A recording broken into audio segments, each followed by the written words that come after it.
الحمد لله الحنان المنان الذي خلق الإنسان وعلمه البيان، والصلاة والسلام على رسوله سيد الإنس والجان وعلى آله وأصحابه ذوي الخير والإحسان، أما بعد فأعوذ بالله من الشيطان الرجيم. بسم الله الرحمن الرحيم. سيعلم الذين ظلموا أي منقلب ينقلبون.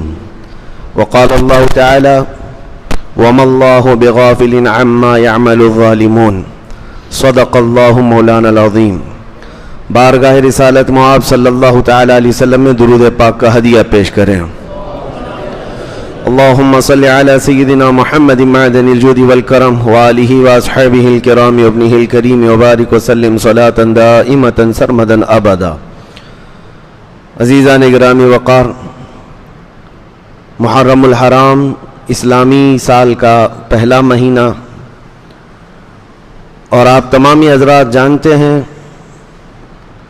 اس سال کی ابتدا ہو کہ ہر سال اسلامی مہینے کی ابتدا ہوتے ہی محرم الحرام کے خاندان نبوت کے شہزادگان کی قربانیوں کو یاد دلایا جاتا ہے.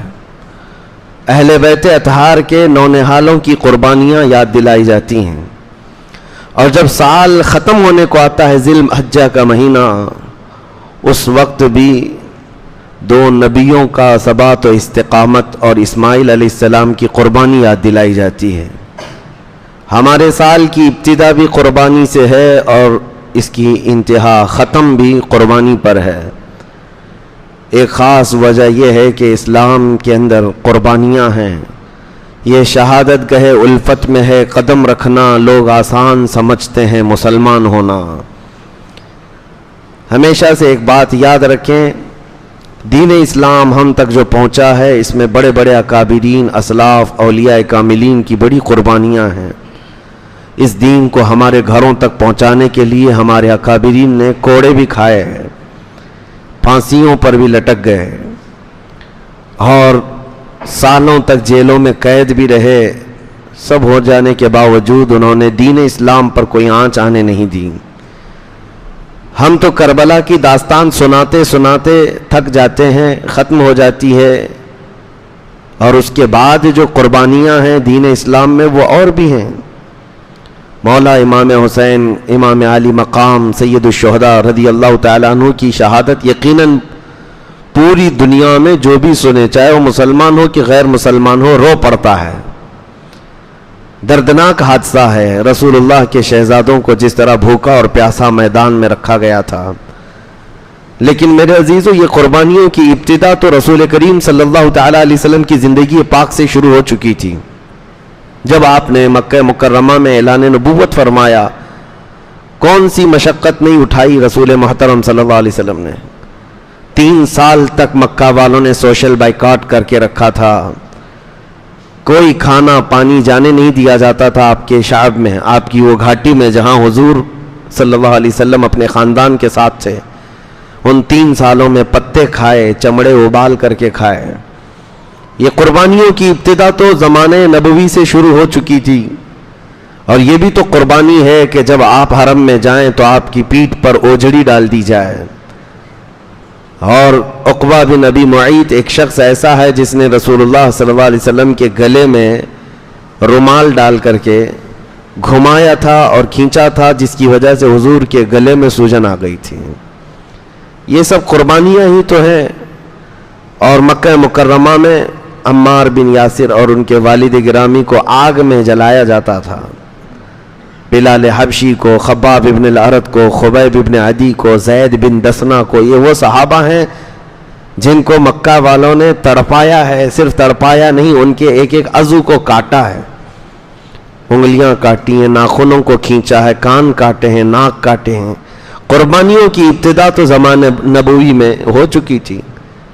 اور مرد تو مرد ہے، عورتوں نے بھی قربانیاں دی ہیں. سیدہ بی بی سمیہ، جن کو ابو جہل نے گھوڑے کے پیروں سے باندھ کر کے دوڑایا تھا، اور پھر گھوڑا دوڑتے ہوئے آیا تو ان کی شرمگاہ پر تیر مار کر انہیں شہید کیا گیا تھا.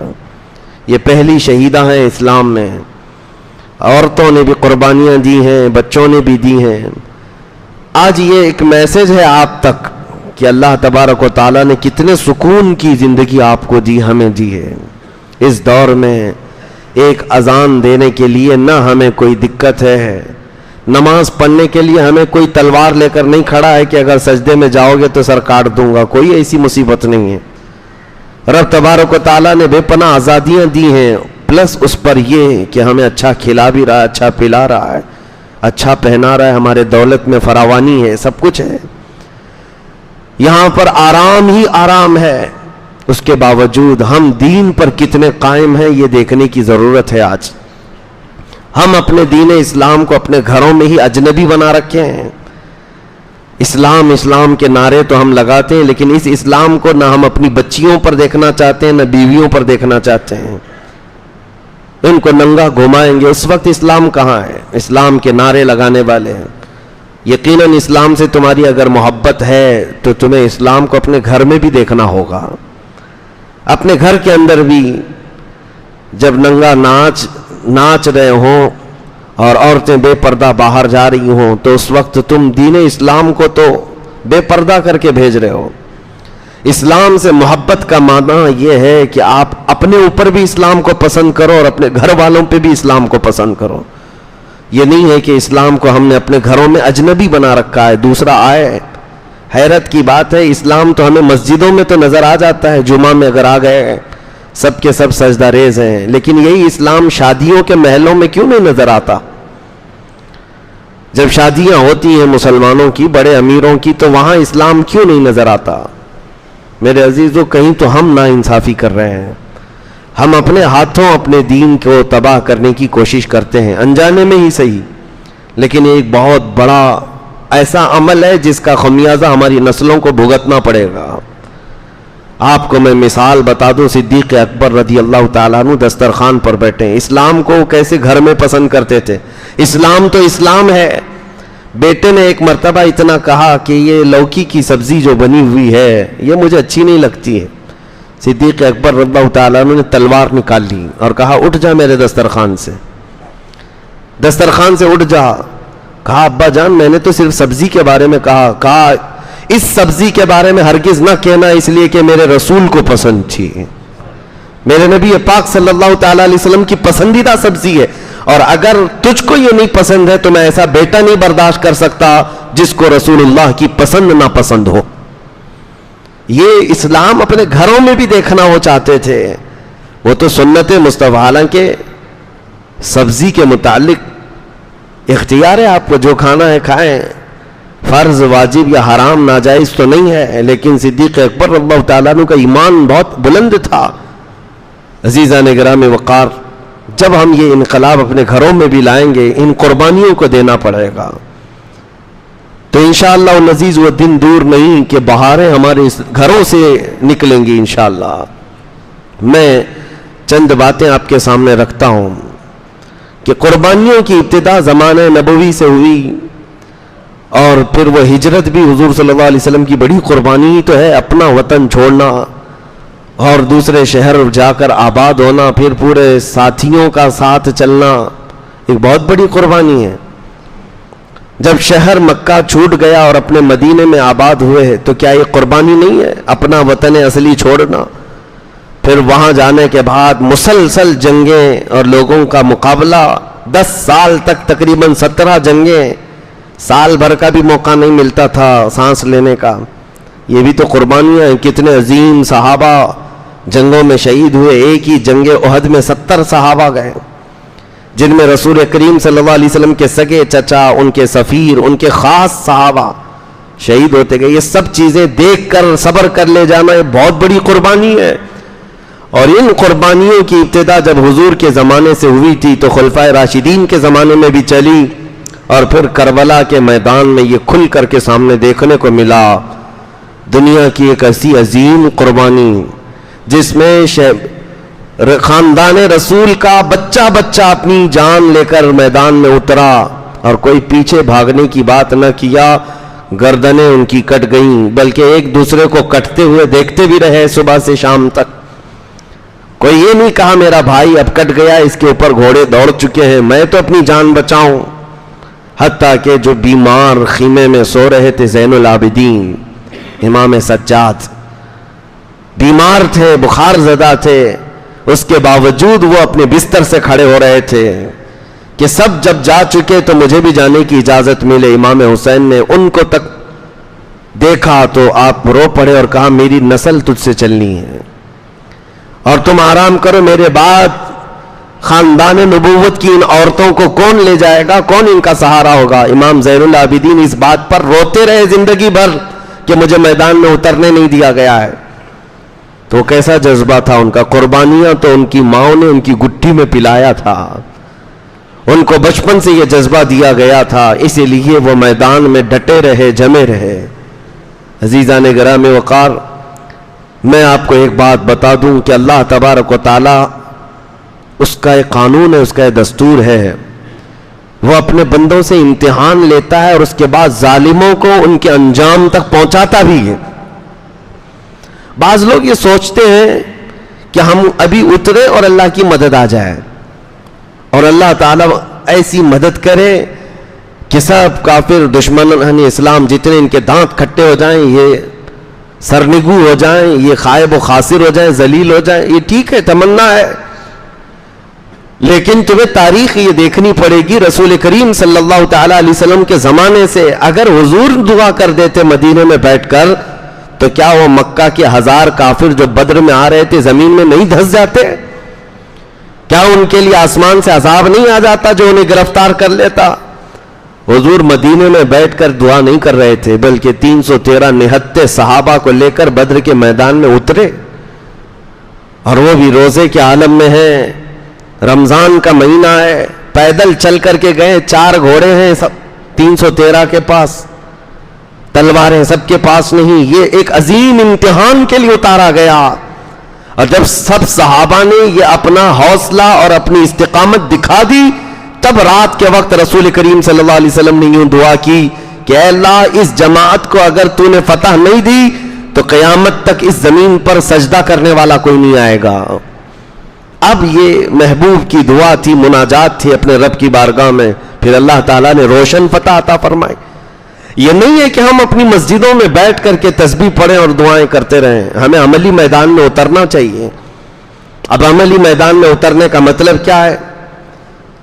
ہر کوئی فوراً اپنا ذہن یہاں دوڑاتا ہے کہ ہم تلوار لے کر کے, بندوق لے کر کے, چاقو لے کر کے میدان میں اتر جائیں اور لوگوں کو ڈرائیں. نہیں, دیکھیں ایک بات یاد رکھیں, مقابلہ کرنے کی سمتیں الگ ہیں, تقاضے الگ ہیں, ہر زمانے میں ہر طرح سے ہر علاقے میں الگ الگ انداز سے حق و باطل کی جنگیں ہوئی ہیں. یہ ضروری نہیں ہے کہ ہر حق و باطل کی جنگ میں تلوار ہی اٹھائی جائے, ضروری نہیں ہوتا. ہر حق و باطل کی جنگ میں چاقو, چھری اور بندوق ہی اٹھایا جائے, نہیں, وہ آخری دور ہوتا ہے. حق و باطل کی جنگوں میں ہمارے عظیم اولیاء اکرام نے بھی لڑائیاں لڑی ہیں. کیسے؟ جب باطل سر ابھارتا ہے تو بچوں کو عملی طور پر میدان میں اتار کر کے میرے مصطفیٰ کے اخلاق پہنا دینا, یہ بھی ایک عظیم جنگ ہے. ان باطل قوتوں کے سامنے ایک عظیم جنگ ہے. جس چیز کی وہ جڑیں کاٹنے پر لگے ہوئے ہیں, ان جڑوں کو پھر سے پانی دے دینا, یہ ایک عظیم جنگ ہے. آج تمہاری تاریخ کی جڑیں کاٹنا چاہتے ہیں, نبی کریم صلی اللہ تعالی علیہ وسلم کی محبت پر ایک میلی چادر ڈالنا چاہتے ہیں. یہ سارے کفار و مشرکین مل کر کے پوری دنیا میں پلاننگ نہیں کر رہے. حضور کی گستاخیاں, اسلام کی گستاخیاں رب العالمین کی بارگاہ میں.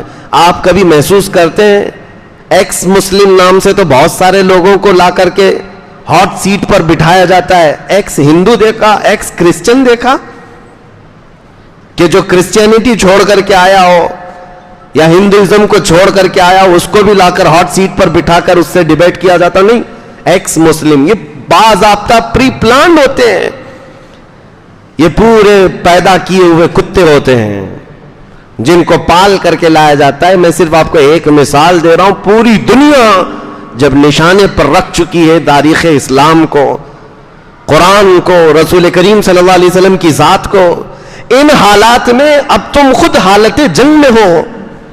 اگر آپ کو ایسا لگتا ہے کہ جب جنگ کا میدان ہوگا تب ہم بھی اتریں گے، یہ سوچنا بند کرو. جنگ کا میدان ہوگا تب اتریں گے نہیں، بلکہ فی الحال آپ جنگ کے میدان میں ہیں آلریڈی. ہم روزانہ دیکھ رہے ہیں یہ سارے حالات. ہم حالت جنگ میں، حالت عمل میں نہیں ہیں. اور جب بندہ حالت جنگ میں ہوتا ہے تو اسے سونا اور اسے کھیلنا، اسے عیاشی کرنا زیب نہیں دیتا. مجھے ایک بات بتاؤ، جب تمہارے گھر کے سامنے تمہارے باپ کا یا بھائی کا یا ماں کا جنازہ رکھا ہوا ہو اور تم گھر میں اندر ٹی وی چالو کر کے اور گیم کھیلتے ہوئے بیٹھے ہو، کیا یہ دنیاوی اخلاق کے اعتبار سے کوئی آپ کی تعریف کر سکتا ہے؟ بلکہ تمہارا ضمیر خود تمہیں اس بات کی اجازت نہیں دے گا. میرے گھر کے دروازے پر میرے گھر کا جنازہ رکھا ہے اور اس وقت، ارے حال تو یہ ہوتا ہے لوگ چولہا بند کر دیتے، کھانا نہیں پکتا گھروں میں. تو جب امت مصطفیٰ پر ایسے سخت حالات آئے ہیں تو جوانوں سے میں یہی کہتا ہوں، کچھ وقت تو نکالو قرآن پاک کے لیے، کچھ وقت تو نکالو رسول محترم صلی اللہ تعالی علیہ وسلم کی شریعت طاہرہ کے لیے. آج اگر تم نہیں اٹھے اور تم نے اپنے عملی میدان میں کوششیں نہیں کی تو پھر بات یہی ہے کہ امت اس وقت ان حالات سے گزر رہی تھی کہ روزانہ ملک شام، فلسطین، یمن، عراق، ہر جگہ سے بچوں کی چیخیں آتی رہیں اور ہم تو موج مستی میں رہے.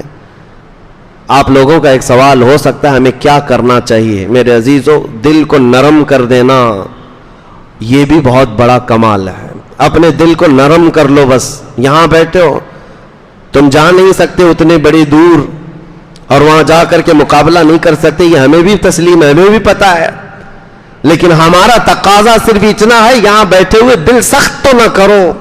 دل میں اگر تمہارے نرمی آ گئی، یہی اللہ رب العزت کی بارگاہ میں قبولیت کی علامت ہے. دلوں کو نرم کر لینا اور اللہ تعالیٰ کی طرف دوڑنے کی خواہش پیدا کر لینا، بس اتنی سی بات ہے. میں اس آیت کریمہ کو مکمل کر دوں. اللہ نے فرمایا کہ ظالم عنقریب جان لیں گے کہ کس پلٹی پر وہ منہ کھا کر گریں گے. اللہ تعالیٰ ظالموں کو ان کے انجام تک پہنچائے گا. تاریخ میں یہ بات موجود ہے، ظلم ایک حد تک جاتا ہے، اس کے بعد پھر کروٹ لیتا ہے.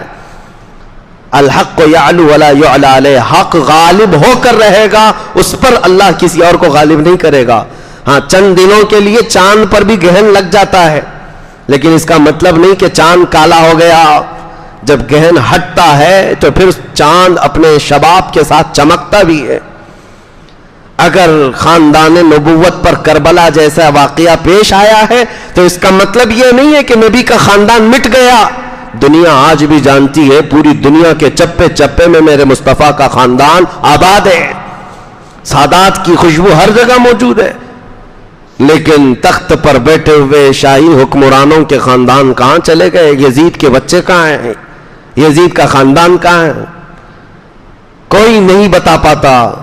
اس لیے یاد رکھو، رب تبارک و تعالیٰ قرآن میں فرماتا ہے کہ ظالم عنقریب یہ جان لیں گے کہ وہ کس پلٹی پر گرائے جائیں گے.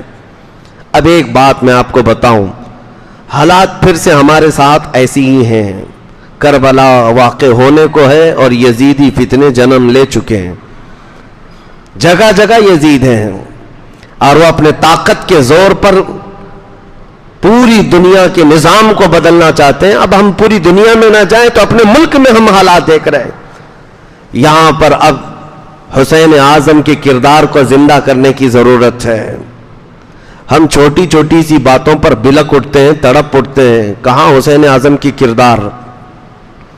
کربلا کے میدان میں اترنا بہت دور کی بات ہے. ہم چھوٹا سا کسی کا تانا دیا ہوا برداشت نہیں کر پاتے. ہم چھوٹی لڑائیوں میں آپے سے باہر ہو جاتے ہیں، آسمان سر پر اٹھا لیتے ہیں. امام حسین سید الشہداء کی بات میں بتاتا ہوں. سیدنا غوث گوالیاری رحمت اللہ علیہ ایک بڑے بزرگ گزرے ہیں، اللہ کے ولی، بڑے صبر والے تھے. ان کی ایک مثال میں آپ کے سامنے رکھتا ہوں. وہ ایک بار راستے سے جا رہے تھے، ڈاکو کچھ راستے پر پریشان کر رہے تھے، کبھی ان کا جبہ کھینچا، کبھی ان کا امامہ کھینچا. تو ان کے مرید ساتھ میں تھے اور ان کے ساتھ ان کی ایک نواسی تھی، چھوٹی سی 8 سال کی یا 7 سال کی بچی تھی. اس کو ساتھ میں لے کر چل رہے تھے. تو یہ جو گنڈے تھے، موالی تھے، وہ کبھی آپ کا جبہ کھینچے، کبھی امامہ کھینچے. تو ان کے مرید کہتے حضور آپ کی شان اتنی بلند، ان ظالموں کو دیکھیں کیسی شرارت کر رہے ہیں، ان کو کچھ انجام تک پہنچائیں. سیدنا غوث گوالیاری نے کہا ہم اہل سلوک ہیں، اللہ کی طرف چلنے والے، ہم جلال کا اظہار نہیں کرتے، ہم صبر کرتے ہیں، ہم صبر کرتے ہیں. آگے چلنے کے بعد کچھ اور بدماشوں نے ان پر دھول پھینکا، مٹی پھینکی. آپ نے کپڑے جھاڑ لیے اور کہا ہم اہل سلوک ہیں، صبر کرتے ہیں، جواب نہیں دیتے. ان دیے ہوئے مظالم کے ہم جلدی جواب نہیں دیتے. مرید بار بار کہتا تھا حضور ان کو ہلاکت کی دعا کر دیں. کہا نہیں، اہل اللہ والے بد دعا نہیں کریں گے، صبر کرتے ہیں. آگے چلنے کے بعد ایک ڈاکو نے ان کی چھوٹی سی جو نواسی تھی اس کے کان میں جو بالیاں تھیں انگلی ڈال کر کے یوں کھینچا کہ بچی کا کان پھٹ گیا، بچی کا کان پھٹ گیا. سیدنا غوث گوالیاری نے دیکھا بچی کا خون، بچی کا کان لہولہان ہے. صرف آپ نے انگلی سے یوں اشارہ کیا، اے رب العالمین اس کو تباہ فرما. وہ جو گنڈا موالی تھا جس نے انگلی ڈال کر کان پھاڑا تھا، ہوا میں اڑا اور واپس ایسے پتھر پر پٹک دیا گیا کہ سر پھٹ گیا، جگہ پر مر گیا. اب یہ واقعہ میں یہاں بیچ میں کیوں کہہ رہا ہوں، اس کا کیا ریلیشن ہے؟ مرید صادق ساتھ میں تھے. کہا حضور آپ تو کہہ رہے تھے آپ اہل اللہ ہیں، آپ مظالم کا جواب نہیں دیتے، بچی کے کان پھٹ جاتے ہی آپ نے تو اس کو ہلاک کر دیا. سیدنا غوث گوالیاری نے تاریخی جملہ کہا میاں یہ ہم سب کیا قیامت تک آنے والے اپنے اوپر آنے والے مظالم کو تو دیکھ سکتے ہیں، بچوں کی تکلیف کو گوارا کر لینا صرف امام حسین کا کام ہے.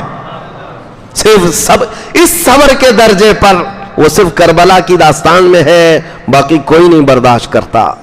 یہ حقیقت ہے میرے عزیزو. اولیاء اکرام کی بھی فہرست دیکھ لیں، ان پر جو ظلم ہوئے ہیں سب برداشت کیے گئے، لیکن سامنے اگر کسی باپ کے بچے کو تڑپایا جائے یہ گوارا نہیں ہوتا. آج بھی ہماری کیفیت یہ ہے، ہم بخار کو سہ لیں گے، ہم بیماریوں کو سہ لیں گے، لیکن بچہ اگر تھوڑی دیر سردی میں بھی آ جائے ہمارا دل گوارا نہیں کرتا. ہم اسے سینے سے لگائیں، کبھی ادھر بھاگیں کبھی ادھر بھاگیں، ڈاکٹروں کے چکر لگائیں، بچوں کی تکلیف باپ نہیں دیکھ پاتا.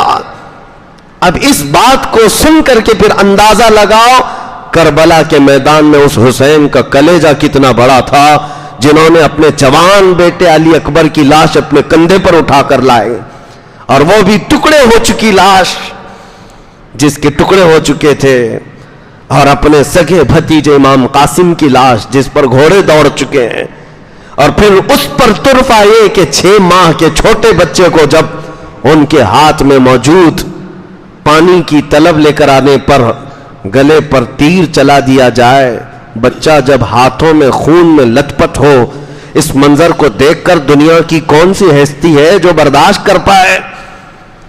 اپنے سگے بھائی کو کٹتے ہوئے ہاتھ دیکھا، عباس علمبردار کو، اور اس کے بعد ان کے سینے پر نیزہ مار کر جب یزیدیوں نے شہید کیا، تب تک میں نے دیکھا ہے تاریخ میں امام حسین نے صرف اتنی بات کہی، جن کی عمر 60 سال کے قریب ہو چکی ہے. 60 سال کی عمر کے قریب رب العالمین کی بارگاہ میں صرف اتنا کہا، الآن انکسر ظہری، اے اللہ میری ریڑھ کی ہڈی ٹوٹ گئی، تیرے علاوہ کس سے شکایت کروں، تیرے علاوہ کس سے میں شکایت کروں. عزیزان گرامی وقار، اس پورے میدان کربلا میں ایک اہم میسج یہی ہے کہ ہم اپنی چھوٹی چیزوں کو جب برداشت نہیں کر پاتے تو بڑی چیزوں کا مقابلہ کیا کر سکیں گے. برداشت کی طاقت بھی بڑھانا بہت ضروری ہے.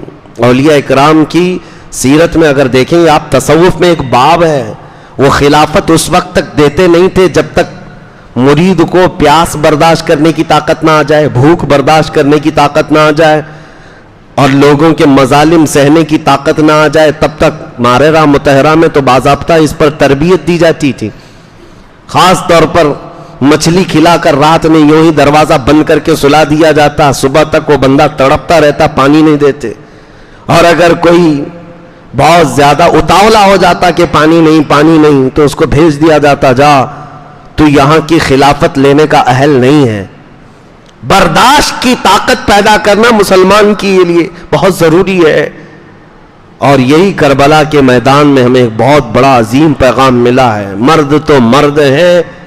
ایک دانشور نے بہت اچھی بات لکھی ہے، کربلا میں موتیں تو ہوئیں، حسین اعظم کی موت، شہادت، علی اکبر کی شہادت، امام قاسم کی شہادت، سب کی ایک بار ہوئی، لیکن اس میدان میں سب سے بڑا جگر رکھنے والی کوئی شخصیت ہے تو سیدہ زینب ہے، جو پورے میدان کو دیکھتی بھی رہی۔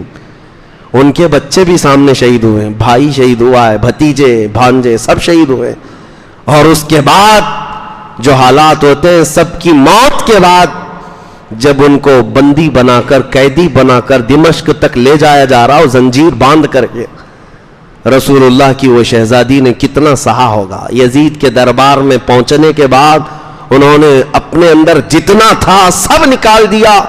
آج 1400 سال ہو گئے سیدہ زینب کا دیا ہوا خطبہ جو دمشق کی جامع مسجد میں یا یزید کے دربار میں آج تک حرف بحرف سلامت ہے۔ لوگ آج اس کو پڑھتے ہیں تو رو پڑتے ہیں۔ سیدہ زینب نے جو خطبہ دیا تھا، ایک ہی جملہ اگر میں بتاؤں میرے عزیزو، سیدہ زینب نے کہا تھا، دنیا کی ہر ماں اپنے بیٹے پر روتی ہے اگر بیٹا انتقال ہو جائے، ہر بہن اپنے بھائی کی موت پر روتی ہے، ہر پھوپھی اپنے بھتیجے کی موت پر روتی ہے، لیکن زینب کے لیے یہ تلاش کرنا ہی مشکل ہے وہ روئے تو کس پر روئے، بھائی پر کہ بیٹے پر کہ بھتیجے پر کہ بھانجے پر، سب کی لاشیں ایک ساتھ ہیں۔ عزیزان گرامی وقار، کربلا کے اس میدان میں ایک بہت عظیم پیغامات دنیا کو ملے ہیں، آپ سن ہی رہے ہیں اور ہر سال سنتے رہتے ہیں۔ اس کا خلاصہ صرف اتنا ہی ہے کہ اپنے دلوں کو جوان رکھو، بیدار رکھو، سہنے کی طاقت بھی، اور اس کے علاوہ ایک بات اور کہ ظلم زیادہ دیر تک نہیں چل سکتا، اللہ تعالیٰ کی مدد آ ہی جاتی ہے۔ آپ کو یہ نہیں کہا گیا کہ ظلم سہتے ہوئے تم خاموش رہ جاؤ، نہیں، مار برداشت کی جا سکتی ہے، پھانسی برداشت کی جا سکتی ہے، لیکن زبانی خاموش نہیں رہا جا سکتا، حق بات موت تک کہی جانی چاہیے، یہ پیغام ہے۔ اس کا کوئی الٹا میسج یہ نہ لے لے، سہنے کی طاقت کا مطلب یہ نہیں ہے کہ خاموشی سے سہتا رہے، بلکہ اس پر تو ظالموں کو خوشی ہے کہ ہم نے مارا، دیکھو چپ ہو گیا، نہیں، سہنے کی طاقت کا مطلب یہ ہے کہ تم ظلم تو سہ لو، شکایت اس سے نہیں، بلکہ جس بات پر تمہیں ظلم دیا جا رہا ہے وہ اسلام کی حقانیت پر 1000 کوڑے لگ جائیں، لیکن تمہیں اس بات پر قائم رہنا ضروری ہے۔ آج جیسے موب لنچنگ کے حالات آ گئے، نوجوانوں کو باندھ کر کے مار کر کے ان سے کہا گیا کہ ان کا نام لو، ان کا نام لو، یہ حالات سے ظلم تو ہو ہی گیا، ان بچوں نے سہ لیا، مرنا تو ویسے بھی تھا، لیکن کسی اور کا نام لے کر کے کیوں اللہ اکبر کہہ کر جائے تو اس پر عظیم شہادت کا ثواب بھی ہے، بلکہ ان شہیدوں کو مولا حسین کی پڑوسی ہونے کا شرف حاصل ہوگا۔ ان حالات کے تقاضوں کے اعتبار سے میں صرف آپ کو یہی کہنا چاہوں گا کہ اپنے گھروں میں دین اسلام کو پسند کرو۔ امام حسین کی آخری وصیت جو اپنی بیٹی کے لیے تھی، وہ ہر باپ اپنی بیٹی کو آج وصیت کر کے جائے، ہر باپ اپنی بیٹی کو وصیت کر کے جائے۔ سیدہ سکینہ جو 9 سال کی تھی، اور امام حسین جب کربلا کے میدان میں آخری مرتبہ جا رہے تھے تو اپنی بیٹی کو یہ کہا تھا کہ بیٹی جو کچھ بھی ہو جائے، حالات جتنے بھی بدل جائیں، تم رسول اللہ کے خاندان سے ہو، اپنے پردے کی حفاظت کرنا، اپنے حجاب کی حفاظت کرنا۔ یہی بات تو ہے، دمشق کے بازار میں جب امام حسین کا سر لے کر جا رہے تھے نا، سب بھیڑ لگی تھی لوگوں کی دیکھنے کی، حضرت سکینہ اور دوسری عورتیں بھی پیچھے تھیں۔